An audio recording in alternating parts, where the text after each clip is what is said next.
आसिफ जरदारी के ऐवान सदर से जाने की खबरों पर अब तो वज़ीर आज़म शहबाज शरीफ ने भी वजाहत दे दी है कि ना फील्ड मार्शल को सदर बनने का शौक़ है और ना ही आसिफ जरदारी से इस्तीफ़ा लिया जा रहा है। इससे पहले वज़ीर दाखिला ने भी ऐसी खबरों को साजिश करार दिया। पीपल्स पार्टी तो इस हद तक चली गई कि कहा कि सदर के ख़िलाफ़ मुआवजा हो ही नहीं सकता तो वो ऐवान सदर से कैसे जा सकते हैं। सवाल ये है कि आसिफ जरदारी आखिर क्यों इस्तीफ़ा देंगे। याद रखें, वो इससे पहले भी सदर रह चुके हैं जब इस्टेब्लिशमेंट ने उनका जीना हराम कर रखा था। उन्होंने उस वक्त भी इस्तीफ़ा नहीं दिया और अब जब मौजूदा रजीम और इस्टेब्लिशमेंट के दरमियान रोमांस उरूज पर है तो फिर ये इस्तीफ़ा कैसे और क्यों। लेकिन एक जाविया और भी है। अगर आसिफ जरदारी ख़ुद ही ऐवान सदर से बावकार अंदाज में चले जाएं तो फिर क्या होगा, क्योंकि जो अहम पेशरफ्तें अगले दिनों में होने जा रही हैं और जिन पर खामोशी से काम हो रहा है, इसमें आसिफ जरदारी का ऐवान सदर में मौजूद रहना फ़ायदेमंद होगा या नुकसानदाह, यही वो सवाल है जिस पर बात हो रही है।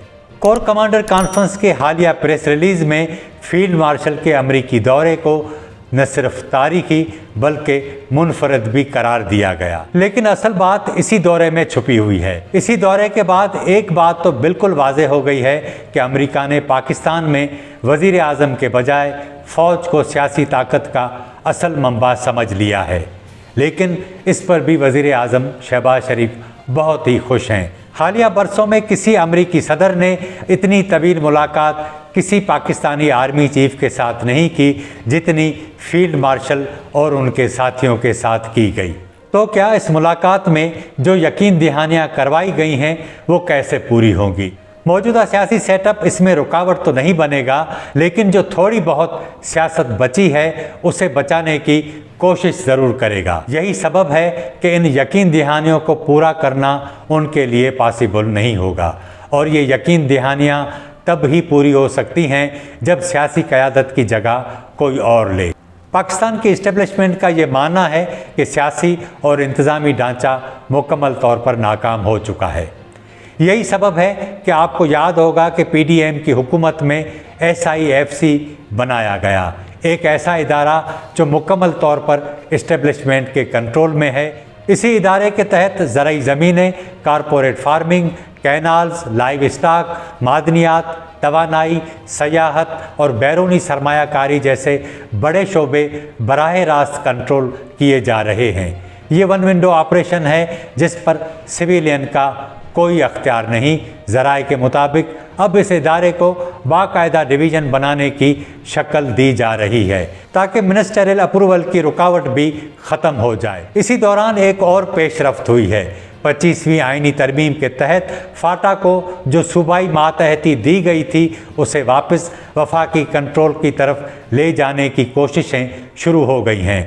मकसद पख्तूनख्वा की मादनियात का कंट्रोल वफाक के ज़रिए हासिल करना है। सीनियर सहाफ़ी जाहिद हुसैन इसे ट्रंप एजेंडा करार दे चुके हैं। अब सवाल यह है कि अगर 18वीं तरमीम के तहत सूबाई अख्तियारात आइनी तरीके से नहीं तो अमली तौर पर ख़त्म कर दिए गए तो पीपल्स पार्टी क्या करेगी। अभी तक तो यही जमात 18वीं तरमीम को अपना सबसे बड़ा सियासी कारनामा समझती है, उसे कैश करवाती है और उसी के ज़रिए ही मिलने वाले अरबों रुपयों से खुलकर खेलती है। लेकिन मौजूदा सूरत हाल में पीपल्स पार्टी के पास निज़ाम का हिस्सा रहने के ऑप्शंस कम होते जा रहे हैं। इस्टेब्लिशमेंट की ज़रूरियात को पूरा करने के लिए वो आखिरी हद तक जाने के लिए तैयार है। कैनाल्स तामीर की मंजूरी उसकी सबसे बड़ी गवाही है। वो दौर गया जब जज्बात में आकर कह दिया कि ईंट से ईंट बजा देंगे, लेकिन अब खुद की ईंट से ईंट बजने जा रही है। और वैसे भी सिंध में पीपल्स पार्टी की हुकूमत एक बादशाहत बन चुकी है जहां सिर्फ पार्टी के ख़ानदानी अफराद या उनके ज़ाती दरबारियों की बात चलती है। सियासी और इंतज़ामी कल्चर मुकम्मल तौर पर बर्बाद हो चुका है। कोई इदारा नहीं जो उनकी दौलत में जरासीम की तरह होते इजाफे पर सवाल करे। एक ब्यूरोक्रेट ने कोशिश की, उसका अंजाम इंतहाई खौफनाक हुआ। पार्टी लीडर के एक फ्रंटमैन को शवायद की बुनियाद पर डिप्टी कमिश्नर वेस्ट ने कब्ज़ा माफिया करार दिया तो उसे न सिर्फ हटा दिया गया बल्कि उसकी तनख्वाह भी बंद कर दी गई। 3 साल दरबदर होता रहा।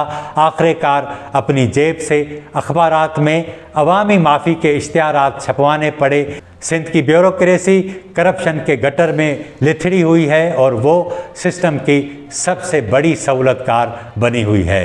नतीजे में कोई अकेला ईमानदार अगर कोई गुस्ताखी करे तो उसे इश्तिहार शाया करा के अपनी जान छुड़ाना पड़ती है। सवाल ये भी है कि सिंध में कितने चीफ मिनिस्टर्स हैं और किन की बात मानी जाती है। मुराद अली शाह ही इस सिलसिले में बेहतर जानते हैं। पीपल्स पार्टी को मालूम हो चुका है कि जिस दिन सिंध की हुकूमत गई पार्टी भी फारिग हो जाएगी। कैनाल मुखालिफ तहरीक इस सोच की हकीकत को साबित कर चुकी है। बस एक तसल्ली है कि सिंध में कोई और सियासी जमात दौलत या तंजीमी ताकत में उनके बराबर नहीं, लेकिन हर बार अंदाज़े दुरुस्त नहीं निकलते।